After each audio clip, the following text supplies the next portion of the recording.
have to line it up anyway. Okay. Fine. Hi, I'm Patricia. Welcome to the 45th episode of A Breath of Song. I'm so glad you chose to do this today, which is extra special because Penny Stone is joining us for a songwriter conversation. Hi, Penny. Welcome. Hello. Hi. Esther Broner, a Jewish ritualist and writer, said, "The total person sings, not just the vocal cords." We're here to get the totality of ourselves singing, finding wellness one song at a time. Trust me, your voice is just perfect for this. I'm coming to you straight from my home in Vermont, and Penny, tell us where you're calling from. Hi, I'm in Edinburgh in Scotland, where it is grey out of the window, I'm afraid. But we've had some sunny days recently, so it's not always grey. Well, it is white outside my window because there's such a heavy fog coming up from the snow, and the clouds are totally white. So it's literally white when I look outside. In a beautiful way or in a suffocating way? It's kind of mysterious. Yeah, I could see that being intriguing. Yeah, exactly. Nice. So all of our voices are going to turn up as they are today in whatever weather you're having. No matter what, we can feel the connection to our breath and the vibration in our body. Let's find how good it can feel to sing. Last week I shared Penny's song, One Day at a Time. Today, Penny will be teaching us another beautiful song of hers called First Light. We'll sing it several times through so it can settle inside you and you can begin to trust it as a resource. Let it move you into a state of flow. Then we get to enjoy a conversation with Penny, and we'll close out with the song again at the end. You'll always be able to find the episode on the website, abreathofsong.com, or wherever you get your podcasts. Listen as many times as you'd like. So let's just start with a good yawn stretch. Oh, maybe roll your shoulders a bit. Stretch into your back. Whatever really feels good in your body of today. And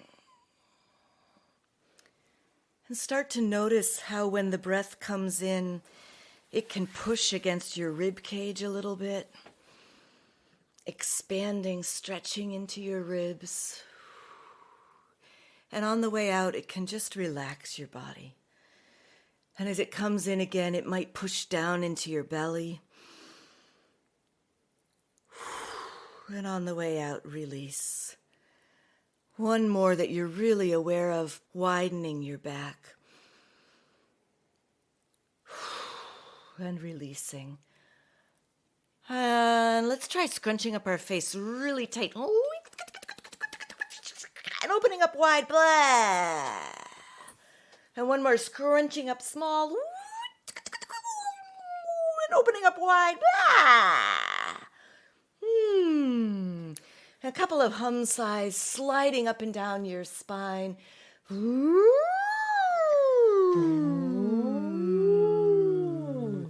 Letting your lips be loose.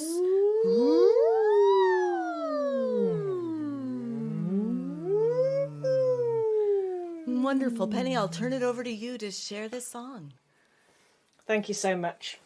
I'm going to make a disclaimer, which is that I've got quite a croaky voice today, but hopefully the high notes won't be too painful. And I'm going to share a song called First Light, which is a special song for me. The inscription that I've put with it is for dearest friends. And there's 5 dear friends, well, my partner and 4 dear friends that sing regularly together. And this, I'd wanted to write a blessing song for us to sing together. There's a tradition in Scots Gaelic and in Irish Gaelic as well, and I'm sure there's similar traditions all around the world, but the ones I'm familiar with are the Scottish and Irish, and these are the sort of May the Road Rise to Meet You. Lots of people will be familiar with that. Well, there's lots of different versions of that in the Gaelic tradition. I wanted to write a blessing from my dear sisters who I sing with, and I it'd been sort of rumbling along, and I finally finished it just before the lockdown in March 2020, so we couldn't sing it. So I recorded it for them and I sent it to them, and we all sung it separately. And then in the autumn of that year, we gathered in a tunnel in Edinburgh and we sung it together, and it was rather a gorgeous and lovely thing to be able to do. Yeah. So this is my blessing song, and of course I want to share it with more than my nearest and dearest. So the words are: may the stars shine brightly on you in the dark night. May the warmth of friends sustain you till the first light. When the dawn will come, bring the warmth of the sun, and the songbirds will be singing in the morning. May the bright stars in the dark sky watch over your longest night. So it's in 3 parts. What I'm going to do is I'm going to teach the tune. I'm going to start that actually just to extend that lovely gentle warm-up. I'm just going to start. I'll teach you the tune on a Z so that we can ease our voices in. So the first line is Z, Z, Z, Z, Z, Z, Z, Z, Z. Try that. Z, Z, Z, Z, Z, Z, Z, Z, Z. Z, Z, Z, Z. Z, Z, Z, Z. Z, Z, Z, Z, Z, Z, Z, Z, Z, Z, Z, Z. One more. Z, Z, Z, Z, Z, Z, Z, Z, Z, Z, Z, Z. Now it's similar the second time. Z, Z, Z, Z, Z, Z, Z, Z, Z, Z, Z, Z, Z. But that little tail is slightly lower. Try that with me. Z, Z, Z, Z, Z, Z, Z, Z, Z, Z, Z, Z, Z. Now I think we'll put some words on that rather than get too much melody without words. So the first line is, may the stars shine brightly on you in the dark night. And that sounds like this. May the stars shine brightly on you in the dark night. Try that. May the stars shine brightly on you in the dark night. One more time. May the stars shine brightly on you in the dark night. Now it's may the warmth of friends sustain you till the first light. May the warmth of friends sustain you till the first light. And again. May the warmth of friends sustain you till the first light. And enjoy these little twiddly notes. I call them fairy notes when you're sort of skittering over them. May the warmth of friends, those little da-da-da, just enjoy them. Feel light as you sing them. Let's take that from the top. So may the stars shine brightly first. May the stars shine brightly on you in the dark night. May the warmth of friends, may the warmth of friends sustain you till the first light. One more time, we're getting the words. May the stars shine brightly on you in the dark night. Warmth of friends. May the warmth of friends sustain you till the first light. Beautiful. When the dawn will come, bring the warmth of the sun. Sounds like this. When the dawn will come. Try that. When the dawn will come, bring the warmth of the sun. Bring the warmth of the sun. And if we put those two together, when the dawn will come, bring the warmth of the sun. Try it with me. When the dawn will come, bring the warmth of the sun. Okay, we're going to take it back to the top. It's quite a lot of words, this one, to be learning by ear. So if you find you're skipping a word, just lar it out. And as long as it's got the spirit of loveliness to it, then you're on the right page. So it's may the stars shine brightly on you. May the stars shine brightly on you in the dark night. May the warmth of friends, may the warmth of friends sustain you till the first light. When the dawn will come, when the dawn will come, bring the warmth of the sun. Nearly there. And the songbirds will be singing in the morning is our last line of the verse, I should say. And the songbirds will be singing in the morning. Try that one.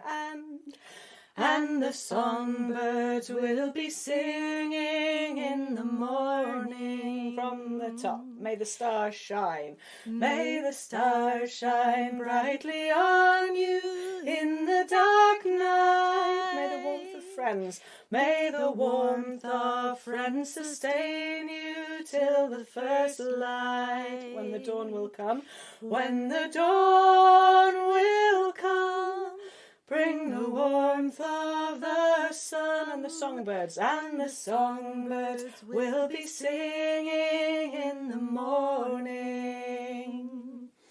Okay, hopefully that's settling in. So there's a little chorus that comes at the end, but I think what I'll maybe do is backtrack just to give you more chance to get those words embedded, and I'll teach the high and the low part on that bit. So if you're enjoying singing that, may the stars, you can try to keep singing that along with me whilst I'm teaching the high or low. Let's do the high notes before my voice runs out. It's not wildly high. And it goes like this. It's all the same words, it's all the same rhythms, and lots of the patterns of the melodies are the same. It's just high, not all of them. So this is the high one. May the stars shine brightly on you in the dark night. Try that. May the stars shine brightly on you in the dark night. And that one note, just imagine you're a bird singing on a branch, and that sound's just floating out along the branch. And it just doesn't want to drop at all. May the stars, let's try that again. May the stars shine brightly on you in the dark night. And then we've got, may the warmth of friends sustain you till the first light. May the warmth of friends sustain you till the first light. I'm going to add the next line. So, when the dawn will come, bring the warmth of the sun. Mostly two notes.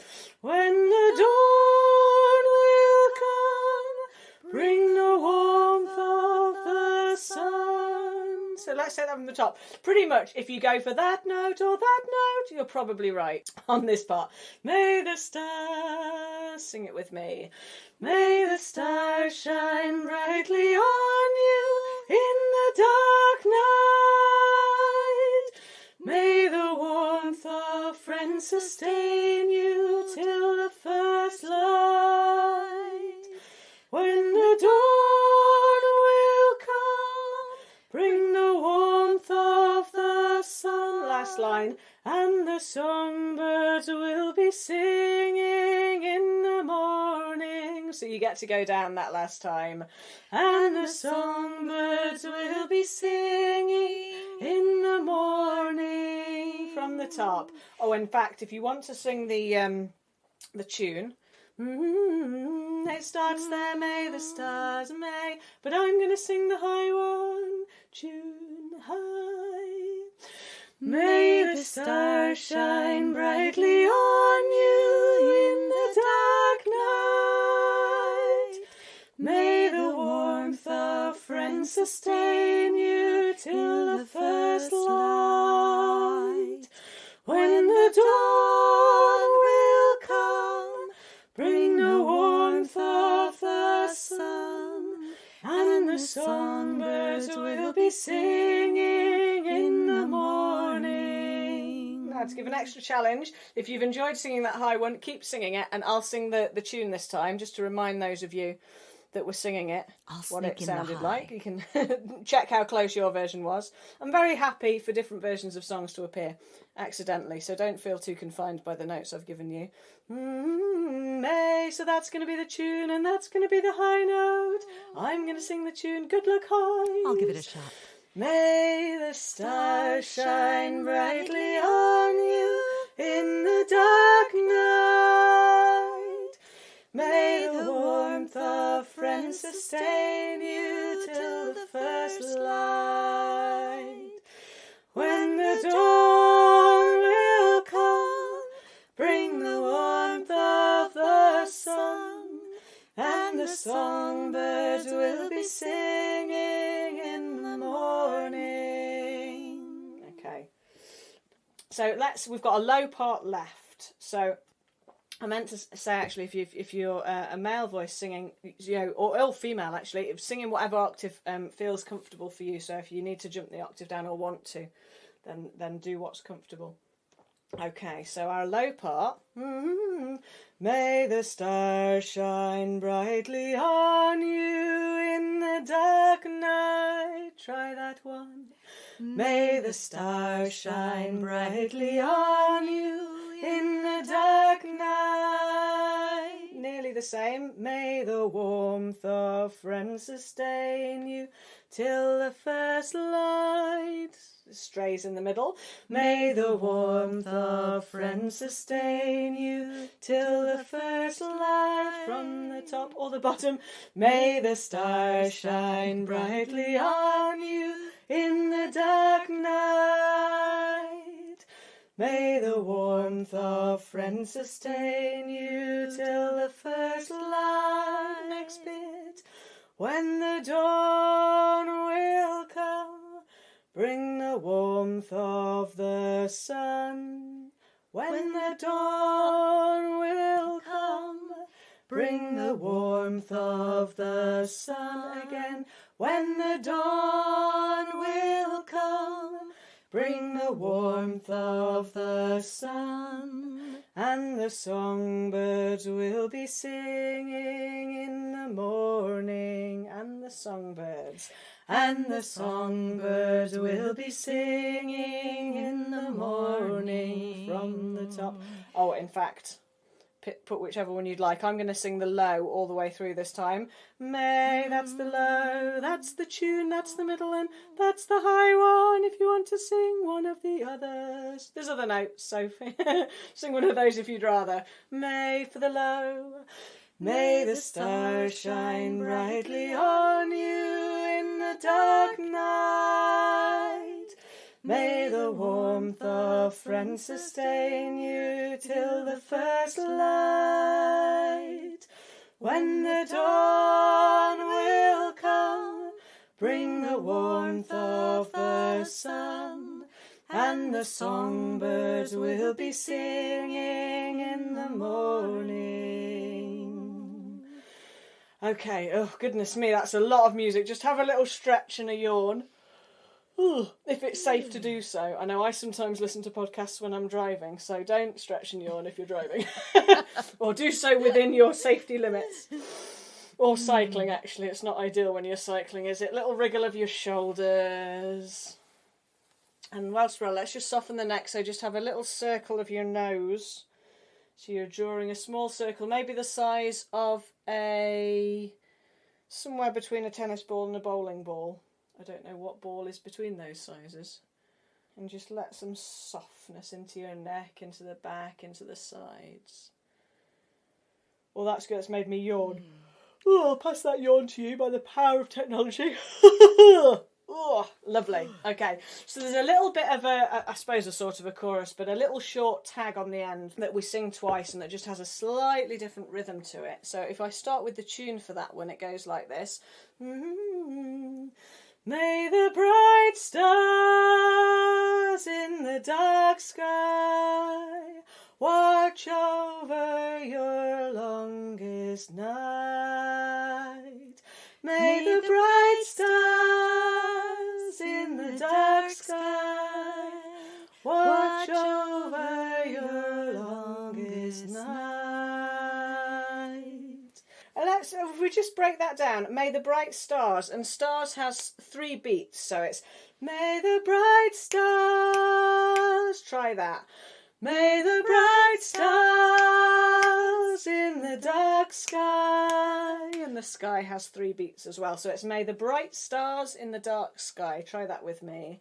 May the bright stars in the dark sky watch over your longest night. Watch over your longest night. Lovely, that was watch over your longest night. And night has got 4 beats. Watch over your longest night. May the bright stars in the dark sky watch over your longest night. May the bright stars in the dark sky watch over your longest night. Lovely. So the high, same words, same rhythm, higher notes, obviously. May the bright stars in the dark sky, try that. May the bright stars in the dark sky again. May the bright stars in the dark sky watch over your longest night. Watch over your longest night. May the bright stars in the dark sky watch over your longest night. May the bright stars in the dark sky watch over your longest night. Beautiful.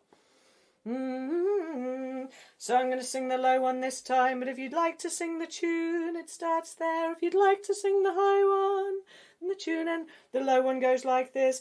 May the bright stars in the dark sky, try that. May the bright stars in the dark sky, and again. May the bright stars in the dark sky watch over your longest night. Watch over your longest night. And again, watch over your longest night. May the bright stars in the dark sky watch over your longest night. That is slightly unexpected at the end. Let me just slow that down once. Watch over your longest night. And once more. Watch over your longest night. Ooh, that's it. That's all of the notes. It's all of the words. Bit of a marathon. So I think what I'll do, I'll sing the tune all the way through. So starting from May the Stars Shine Brightly on You in the Dark Night, all the way to the end of that little tag. I'll do the same with the high part, and I'll do the same with the low part, and then you'll have well earned hearing it and singing along in harmony. Hopefully you've had some harmony along the way if you've been singing different notes to me. Deliberately or accidentally, it's still harmony, isn't it? Lovely. Okay, so middle part tune.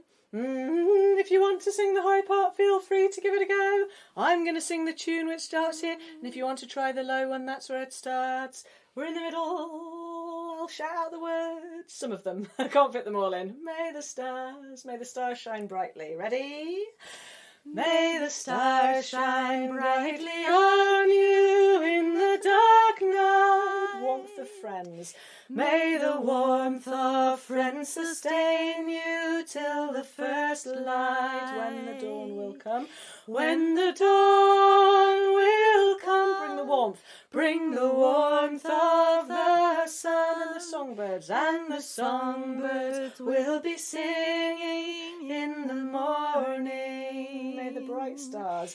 May the bright stars in the dark sky watch over your longest night. Same again. May the bright stars in the dark sky watch over your longest night. May the stars, and then that's how we loop back to the beginning. We take a little step up. Okay, so I'm shouting out the word. Well, I'm not shouting because you're the microphone's right next to me, but I'm hollering out the lyrics in between each line there, and I'll do that again for the high and the lows. But your aim is to hold the last note of each phrase. So, may the stars shine brightly on you in the dark night. Really keep that coming and use it to feel your breath and to feel grounded in your feet or in your bum, depending if you're sitting, or your back if you're lying down. Okay, so high part. Here we go. High tune, that's the middle, that's the low, and I'm going to sing the high this time. Are you ready? May the stars May the stars shine brightly on you in the dark night. Warmth of friends. May the warmth of friends sustain you till the first light. When the dawn will come, bring the warmth of the sun. The songbirds and the songbirds will be singing in the morning. May the bright stars in the dark sky watch over your longest night. Same again. May the bright stars in the dark sky watch over your longest night.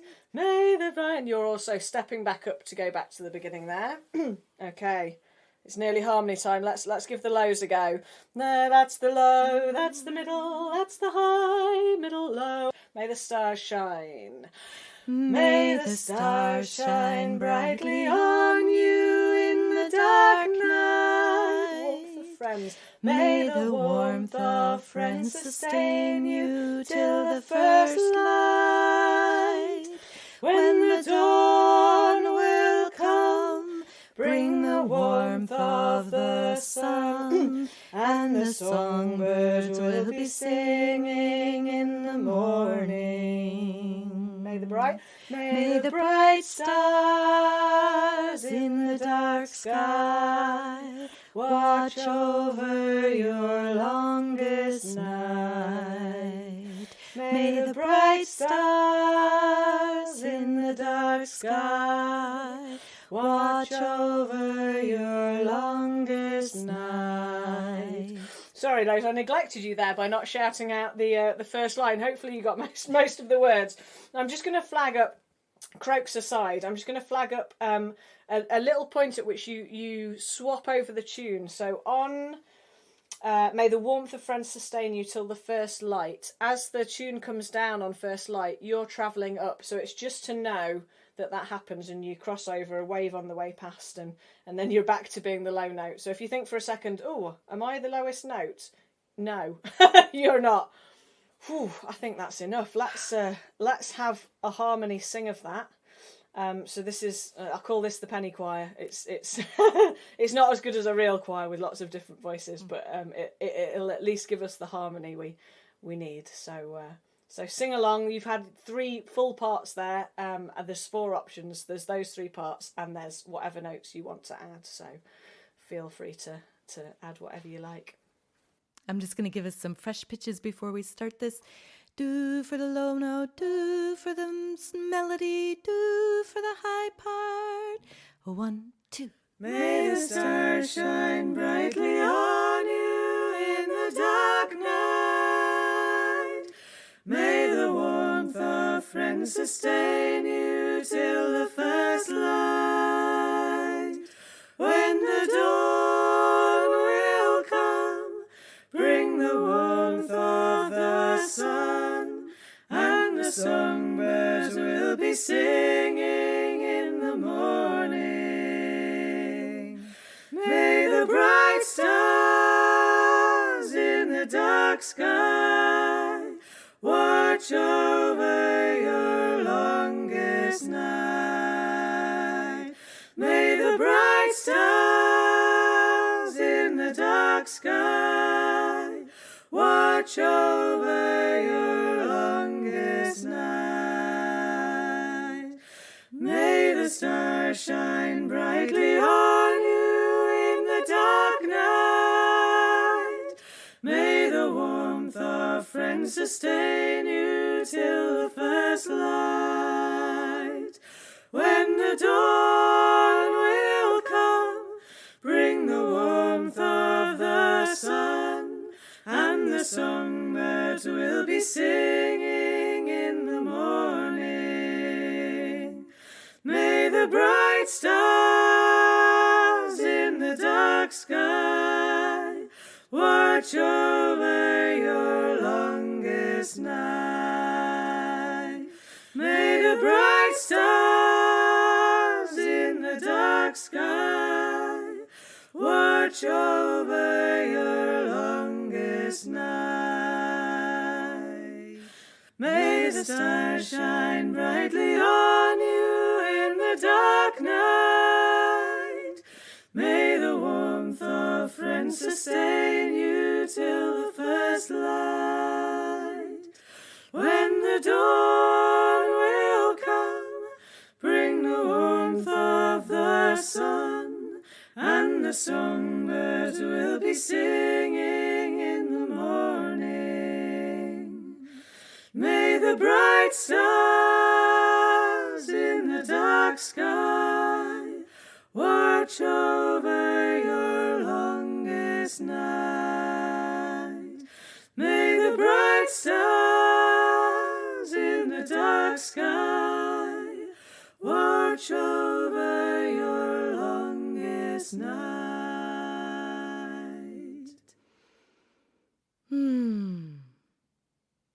So, Penny, what's the first sound you usually make in the morning? Oh, definitely a yawn.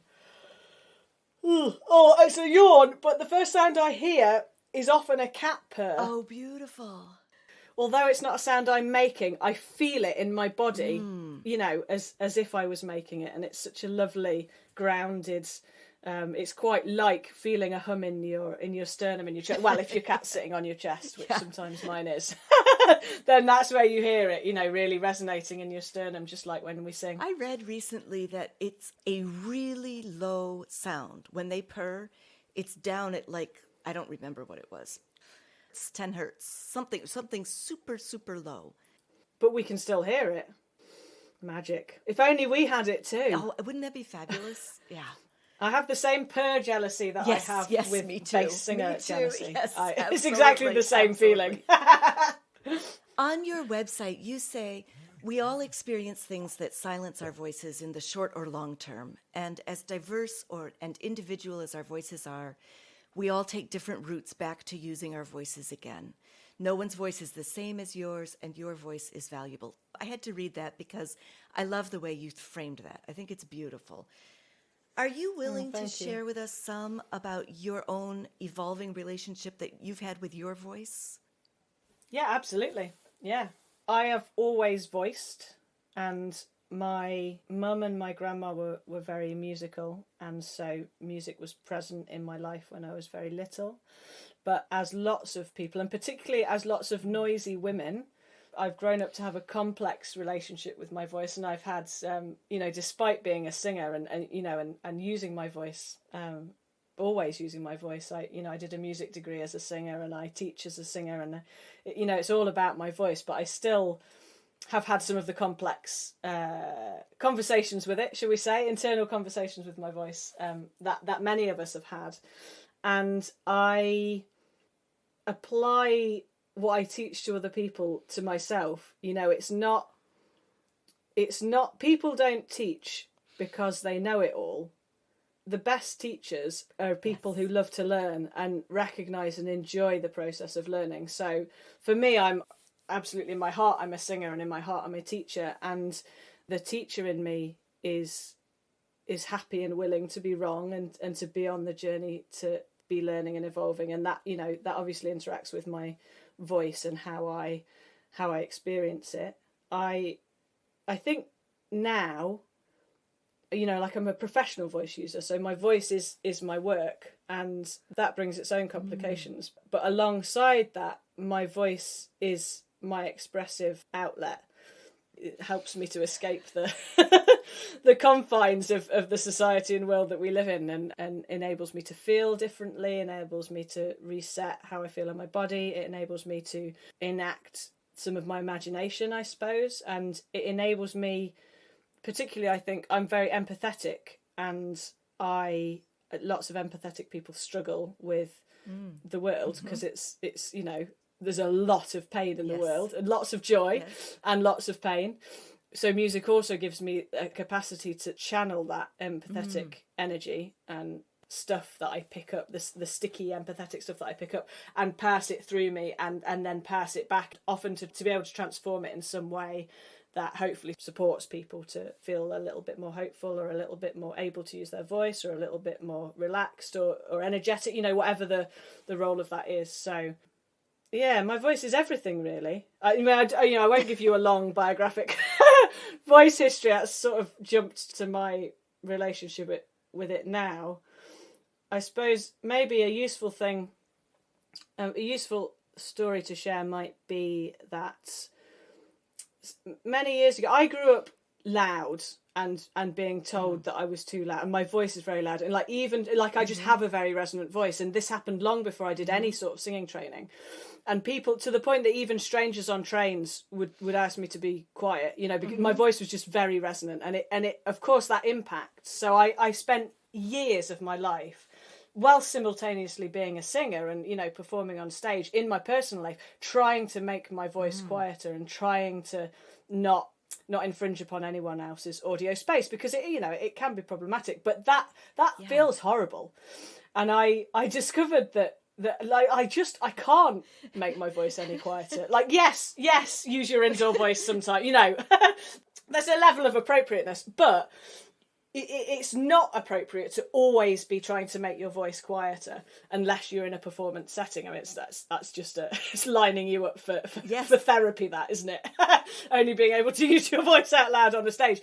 But I'm much more comfortable with it now. I recognise that my voice is my voice, and if sometimes that's too loud for other people, that's okay. And if sometimes I need to make it quieter, that's okay, but that I don't always need to. So some of that informs my teaching. And I nearly gave up singing years ago. I felt like, what is my voice for? I sort of had a patch of, I was teaching and I was just getting going as a singing teacher, but I had sort of decided to give up singing because I sort of thought, well, what's my voice for? What do you mean? What's my voice for? Tell me more. What use is it? What good is it doing?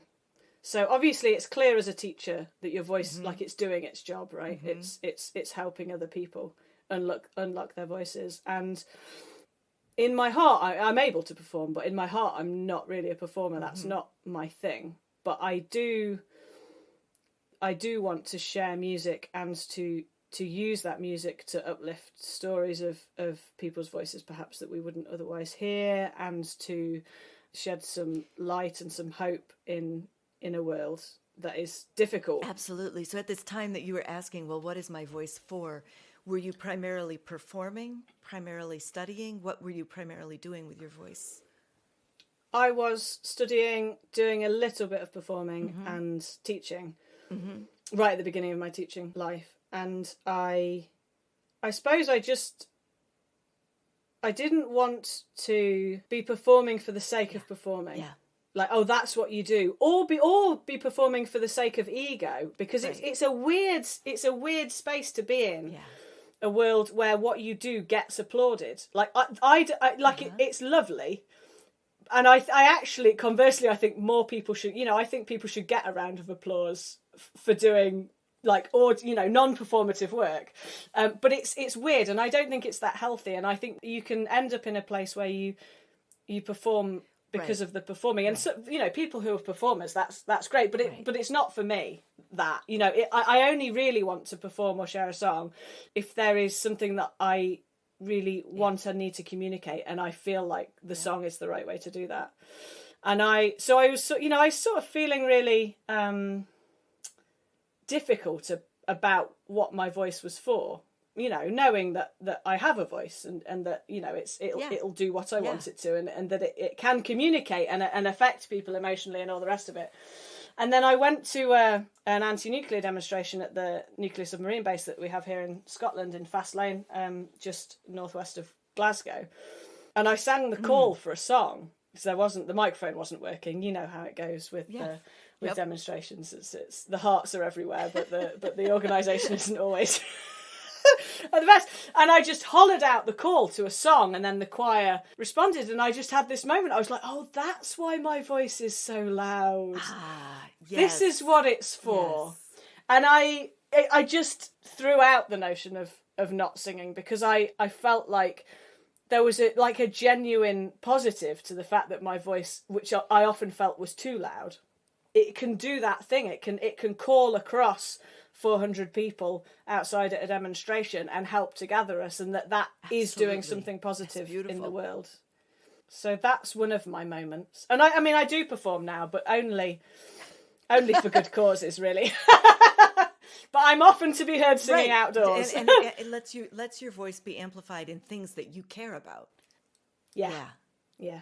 So just backing up a minute, you said your mother and your grandmother sang, and can you share one of your earliest memories of singing? Pre-awareness of causes. I don't know what came first, but I think my two earliest music memories are, my granny was a piano teacher, although she had to give it up because she got married, and it was a time at which you, as a woman, had to give up your job. But she was, her heart was a pianist in the same way that my heart is a singer, and she had this grand piano. They lived in this tiny bungalow, and she had this grand piano that just was the entire living room. And as a kid, I used to sit underneath it. And I used to sing with my granny. And I remember the resonance, talking about the cat purr and talking about bass voices, that deep resonance. I remember sitting underneath it and leaning against it as a youngster and feeling that really big vibration. And I sang a lot with my granny playing the piano when I was little. But I also remember my mum singing lullabies to me, probably when I was younger. And my mum used to sing Donna, Donna. Joan Baez sings it, know. The cow on the way to the market. Heartbreaking song. Yeah, which is a social justice song. Yeah. Absolutely. Yeah, it's like, but it is a beautiful tune. And lots of heartbreaking songs are beautiful. So, yeah, I think those would be two. And I don't really remember the sound as much as I remember the feeling in my body being held in and sung to and with. So it's a similar memory in some ways. As a choir director, I've had to deal with groups where there's somebody in the room that has a big voice, a much bigger voice than other people in the room. And finding ways of letting that voice be accepted in its full glory in the chorus, not saying, quiet, quiet, quiet, you need to be quieter, because that doesn't make sense to me, because I'm asking everybody to bring their full voices, right? That's what we're there for. But also trying to give space so that other people can still hear themselves sing, if they're close to that person with a big voice, and trying to do it in a way that the person with the bigger voice doesn't feel, or not just doesn't feel, but isn't squashed in the process. It's challenging, right? It's a difficult thing to navigate. Absolutely. But big voices are beautiful. They're beautiful. Yeah. And it's beautiful I think if you can, as a song leader, giving songs and space for those voices to really soar and give as much as, and be as loud as that body wants to be. And then making the space for that voice to become quieter and to listen to the other parts and to feel that different way of singing. I think you can only feel the quiet and enjoy the quieter bit if you don't feel squashed in the bigger, louder bits. Because that's what I love. I love singing with other voices that are just as loud as, I love being able to really lean into another really hefty voice. But I also love singing really quietly and just blending and vibrating with other singers. And it's just finding the opportunity to do both, isn't it? Absolutely. You talked about the different ways that you use your voice to engage. Are there any areas in your life that you are reluctant to bring song to? No. Some years ago, I started putting together a songs for opening meetings booklet for people who aren't singers, for like ordinary business meetings, because it makes such a difference. And I've had some really awkward meetings that I have opened with singing despite that. And even if the entire room has united in their, refusal or rejection of my suggestion that we should sing, it still has a positive impact. The point of that, and this is often the case with song, the point isn't the song. The point is either how it feels, or it's expressing something, or it's letting something go, or it's the bit afterwards of realising that felt like that, or that released that. And so letting go of this, some sort of preciousness about, we're going to sing this and we're going to do it right, whatever right means, and all of that stuff. So yeah, I've settled arguments by singing. I remember just singing at somebody who I worked with in Peace and Justice Centre years ago. We were having some stupid, difficult argument, as happens when you're working with big world stuff, and I just sung "I will not fight with you anymore," which is an Ali Burns song, and it stopped the argument. It's a brilliant strategy. I mean, I'd heartily advise having a few songs in your back pocket to disarm an argument. So you are a composer, teacher, singer who offers workshops and lessons for a wide variety of people. You've worked with singing communities who share experiences of addiction or Parkinson's or aging or other struggles. You offer workshops. You offer a lively YouTube channel. You're active in the Natural Voice Network. I could keep going here for a long time. It would take most of our hour. So how do you cultivate the energy to do all that you do? I don't always get the balance right, just as most of us don't. But my aspiration, I'm an introvert, so a lot of my work, not the composing is great because it's solo, so that feeds that bit of myself, and the songwriting, but all of my teaching and a lot of my activism is obviously interactive. So, and I love it. And of course I do get energy from it, but I'm quite far over at the introvert end of the spectrum, which people are always surprised to hear / disbelieving of.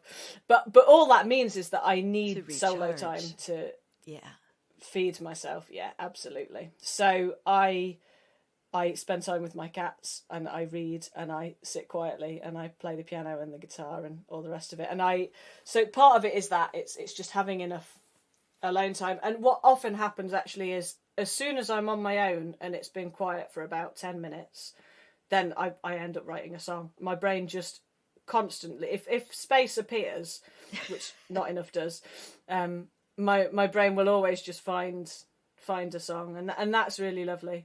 But also nature time in the garden or at the allotment, and going up hills or walking along the river. Or when I'm teaching, I cycle between my groups, and that's great because it gives me partly that alone time, but also the nature time in between sessions, so it gives me that breath. But we're all striving for the balance, and not quite getting it, aren't we? It's an ongoing process, and it needs constant. And part of that is because life is what it is. It needs constant rebalancing, right?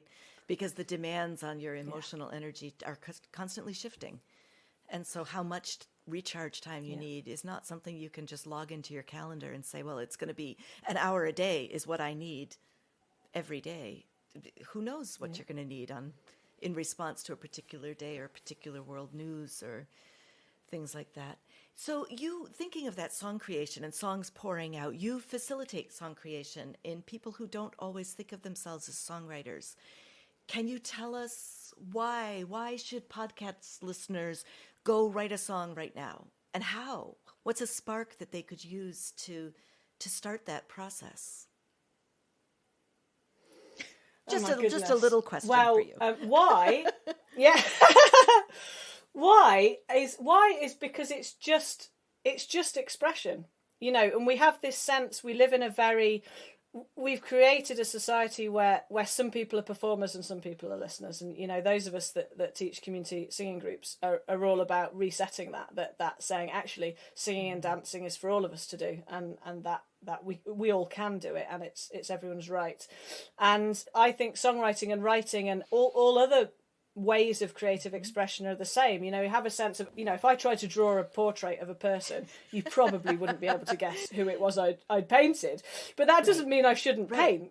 It means I shouldn't send it off to the portrait gallery in Edinburgh, but it doesn't mean I shouldn't paint, and I wouldn't get some sort of creative flow, release, expression, enjoyment out of it. So I think with songwriting, it is a thing that lots of people think, oh, I can't do that, that's for someone else. And I think if even a little bit of you want, I think with songwriting, it is a thing that lots of people think, oh, I can't do that. I think part of what we have to let go of is a rigid sense of even a little bit of a rigid sense of right and wrong, and actually a rigid sense of what a song is. I think there's a brilliant book we have to let go of Jeff Tweedy, a rigid sense of good and bad, and a rigid sense. It's called How to Write One Song. And actually, a rigid sense of what a song is. And there's a couple of things he says in that. There's a brilliant book by Jeff Tweedy. Is that a song is a moment which is full of wisdom, and it's called How to Write One Song. And I think as a spark to start a song, and there's a couple of things he says in that really resonated with me. One of them is a moment is that a song is a moment. It's not a big complex story necessarily. It might be, but it might just be the light on those clouds are amazing. That's not a great example actually, because that makes you want to be a painter. Maybe it's the sound of the sea, or it's a calm feeling or whatever. You could just start with sitting with a moment that felt really nice, and then maybe starting to write some words from that, or start humming a tune from that, depending if words come more naturally. Sitting with a moment, melody or rhythm comes more naturally. And then I think the other some words from that, or start humming a tune from that, depending if words come more naturally for you, or if anything being rhythm comes more naturally. So, and I think the other 4 verses and choruses and a little bridge and is that he talks about one of the exercises he does, which again is a great spark, is to just give yourself 10 or 15 minutes 4 verses and write something, and whatever's done at the end of that time, actually that's a song. One of the exercises he does, which again is a great spark, oh, that's not a song. 10 or 15 minutes. That's a song. It might not be a song that you want to share with anyone else. It might be a song that you want to return to and to craft and to make into a bigger, longer thing. But actually, oh yeah, I wrote that little song. All right. Maybe I want to keep it, maybe I don't. But it's still time well spent, isn't it? Absolutely. I think that the point of there being just value in the doing of it. The value doesn't have to be in the end product. There's enormous value just in the act of. Absolutely. I think that the point of there being just value in the doing of it. The value doesn't have to be in the end product. And there's see what enormous that is value with some curiosity. Well, what is it that's going to appear when I sit down and say, okay, allowing yourself where am I going create this, or to let something flow through you, to let something appear out of you, and see what that is with some curiosity. Well, what is it? And I think one of the other things I'd say for people who haven't necessarily done much songwriting is, if sitting down doesn't make the right space for you, go for a walk. And I think one of the other things I'd say, I do that loads when I'm writing, is that, I find it much sitting down in motion, and particularly I find it much easier when it's just the sky above me. Go for a walk, kind of weirdly contained, because I do that loads. And some people just work better in motion, so I would and particularly I find it much easier when it's just the sky above me. I feel writing of any kind of weirdly contained. Try going for a walk and take a notebook or a dictaphone. And some people just work better in motion, so I would say if sitting at a desk has not worked for you for writing of any kind or music, then try going for a walk and take a notebook or a dictaphone. We've all got dictaphones on our phones now, most of us do anyway, and it's a great tool for just she had a long words or music just to capture thoughts as you're in motion. Lindsay Scott, she said she could do a song from the beginning, one of her songs, through the polishing, through the practicing, and by the end of the commute, 50 miles. She had a song that was just so comfortable to sing, and she said she could do a song from the beginning, that changed her songwriting, through the polishing, because she couldn't get off by the end. She wasn't getting off the bike to record it yet. She was just singing it over and over again, and she said that changed her songwriting. Because she couldn't get off the bike. I heard one of the Beatles recently talking about their songwriting. She was just I can't singing remember which one. it I think it might have been Paul McCartney, and he was saying the reason our songs were catchy was because we didn't have the technology to record the thoughts as they were going. Like if they weren't catchy, we forgot them. Yes. And I thought, what a great thing to feed into your songwriting. Actually, find something so memorable that you won't forget it. So I'm curious. I often describe songs as a way to navigate life. And of course, life is always changing, right? And you were just talking about songwriting as capturing a moment, or a moment that you wanted to come back to. I often describe songs as a way to navigate life. And of course, life is always changing, to mean something different to you. And you were just talking about songwriting as you were writing, capturing a moment, or a moment that you wanted to come back to. Have you ever written a song? I think to some extent that has grown to mean something different to you than it did in the moment. Songs that I've written for group singing. Once you hand that over to a group, and different groups as you go on, you see it transform, because you see, sometimes people do tell you, and what connected different groups as you go on. But even if they don't, you see people connecting their different journeys, experiences, days to the song. Sometimes people do tell you, or not that everybody will every time, but you'll see even if some members of the group people resonate, and it's lovely because I think I don't know why you're resonating with this or what this song means for you, or not that everybody. But that's great, and that for me is what some members of the group. I don't hold them very tightly to me. I think songs that I write and perform myself that aren't necessarily for group singing, a similar thing happens when you sing it with or for an audience. I mean, a lot of the songs I write are story songs. Myself, telling a story necessarily that people for group connecting singing with a new story. A similar thing happens when you sing it, but with or for an audience. Some of a lot of the songs I write are story songs. I suppose they're telling a story, emotional processing songs. Connecting with. I don't share that often, but when I do, event that they didn't know about, I see the same thing happen in the group singing, or sometimes people tell me emotional processing songs. This resonated with this, or I needed this song because. I see the same thing happen. There's a lullaby. I wrote quite a lot of lullabies for lockdown babies that were born over the last couple of years, and it was this song because lullaby that I wrote for a friend's wee girl. This friend and I used to run a singing group for women who are survivors of sexual and domestic violence over in Glasgow. She's got two older boys, and she had this little girl, and I wrote this song. Friend and I sort of a wisdom of the singing group, wisdom of the elder women song being passed on to the wee one. Two older boys, that's where it came from. It came from wanting to share that sort of a wisdom of the wisdom of the elder women, as I say, song being passed on to the wee one, and that's where it came from. And that's what it meant for me when I was writing it. And that hope and work. I don't know. I've not asked her what it meant for her. As I say, the wisdom of I didn't write anything particularly about. And that's what it meant for me when I was writing women are likely to face in the world that we live in just now. What it meant, but another friend shared it. But I didn't write anything particularly about the specific difficulties that women are likely to face in the world that we live in just now. That was really interesting shared because there's no words in it that speak to that particular experience. Saying, I had still connected with her differently, and that was really interesting to me because about connecting. There's no words in it that speak to that particular experience. But it was still connected with her differently. So there were similarities there, but it still with other women and it shifted as people listened to it. And actually, that same song, somebody sent me an email and asked if they could sing it for someone's 30th birthday. For her daughter's 30th birthday with her grandmother. Listen to it. And actually that same song somebody sent so that was a lovely an email and asked if they could sing it for connection with it, for an older child, as it were. Her daughter's 30th birthday with her grandmother, the daughter's grandmother as well. I do. So that was a lovely cross-generational connection with it, for an older child, as it were. Do you have that on YouTube or somewhere so I can share a link to it? Yeah. So I will stick a link to it in the show notes. I have a couple of little tiny questions for you. Have a listen and learn it. You ready? If you want.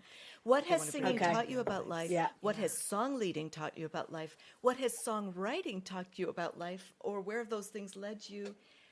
Are they very different, or are they all lined up in the same way? Just the small ones, then. Just the small questions. Yeah, I looked at that.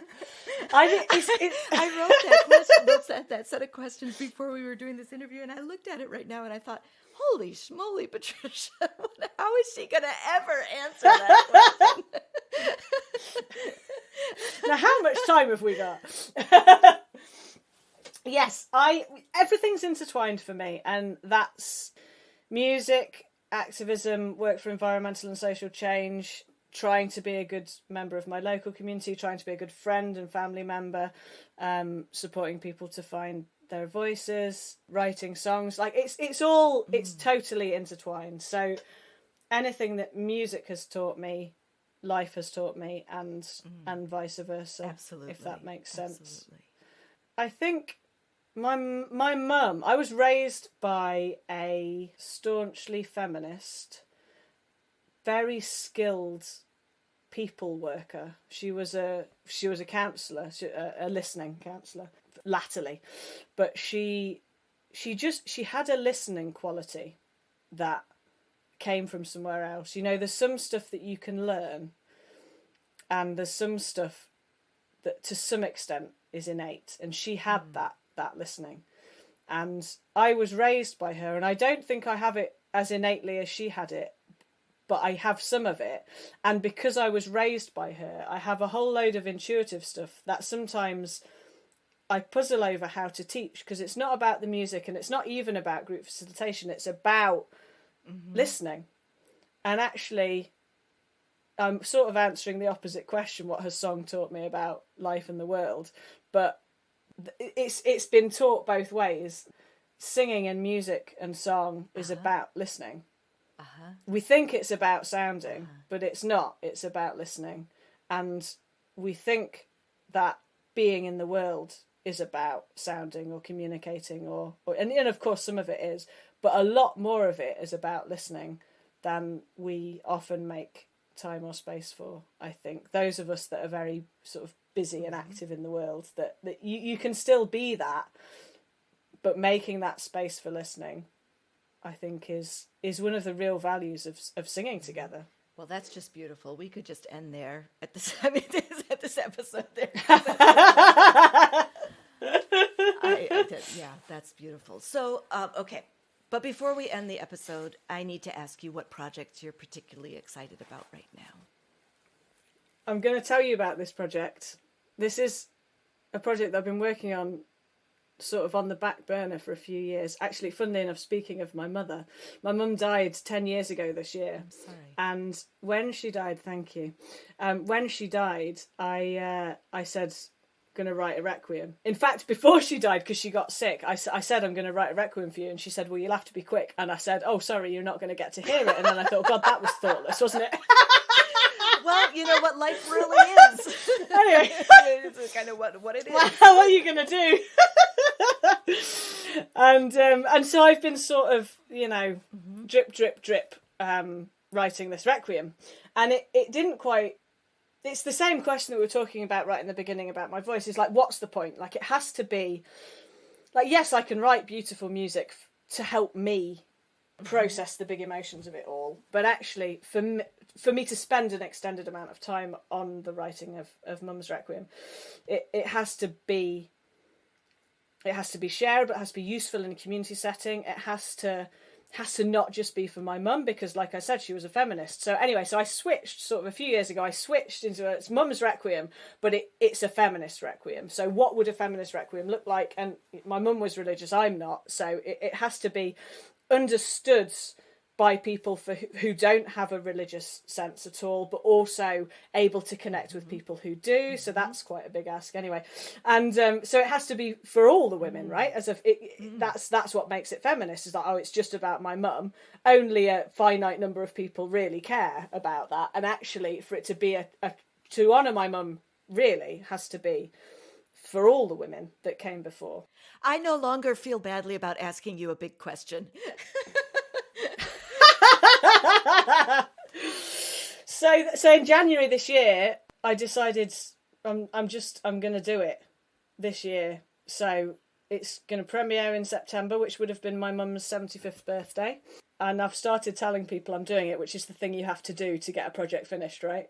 I'm going to find some funding to get a few professional musicians to hold the structure of it. But it's going to be a weekend space that people can come, that obviously is about the Requiem and singable, accessible music that people can come and sing together, but also a space where people can bring their extraordinary women that have come before, whether they're people they've known or people they've been influenced by. And we're going to put a beautiful wall of images and space to share the stories of those women, and we're going to have a shared lunch, which is why we had to wait sufficiently till there was enough back in the worldness that we can have a shared lunch where people bring foods that connects them and reminds them of the amazing women in their life, and have those conversations, and space for grieving, because part of the purpose of a requiem is grieving, and part of it's comfort, and part of it is community. So whilst I obviously have to finish writing the music, the performing and the sharing of the Requiem isn't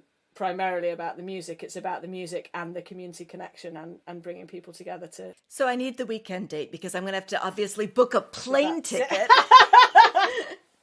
Yeah. Yeah. Oh, that's lovely. That's lovely.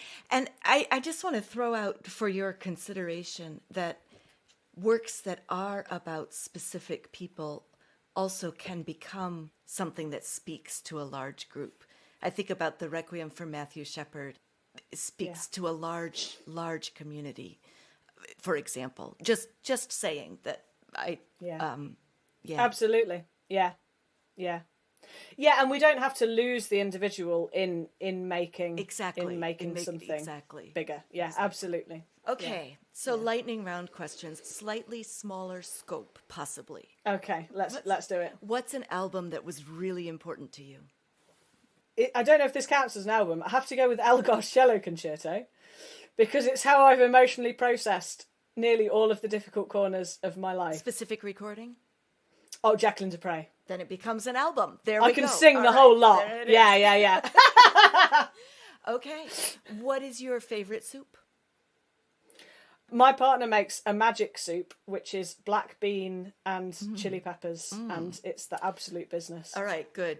Oh, yeah. I'll send you the recipe. That's why I do this podcast, is for the soup recipes. It's a good call.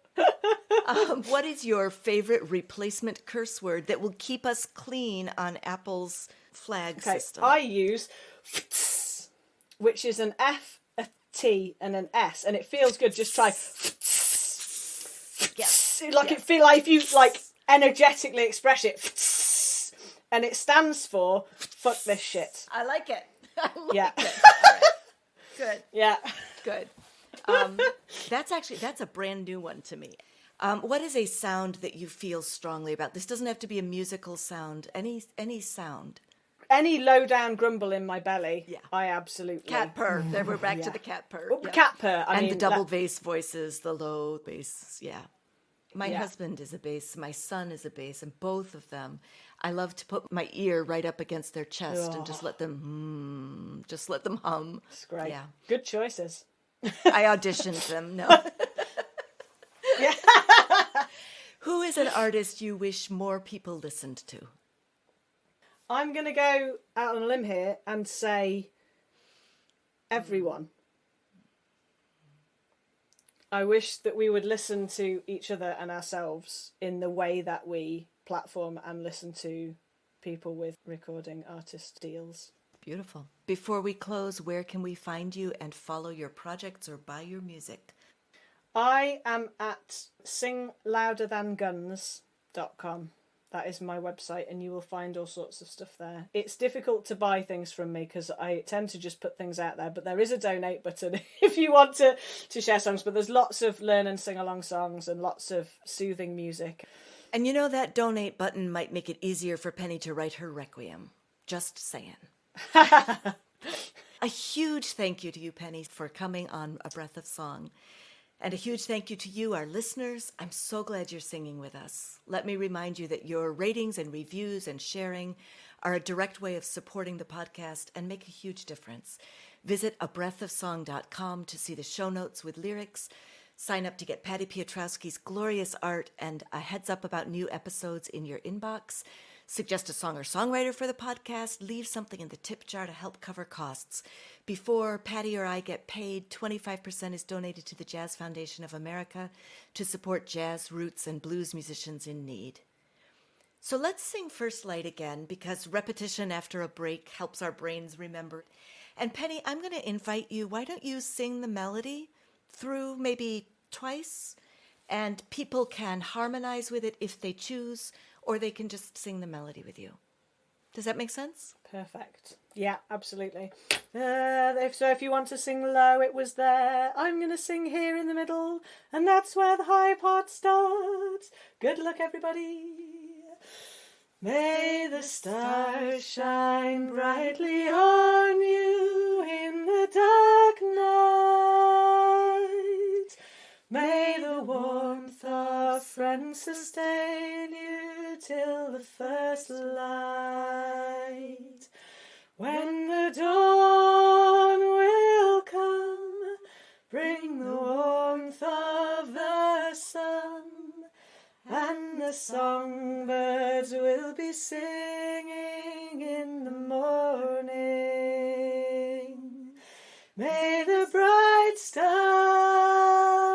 in the dark sky watch over your longing. longest night. May the bright stars in the dark sky watch over your longest night. May the stars shine brightly on you in the dark night. May the warmth of friends sustain you till the first light. When the dawn will come, bring the warmth of your sun, and the songbirds will be singing in the morning. May the bright stars in the dark sky watch over your longest night. May the bright stars in the dark sky watch over your longest night.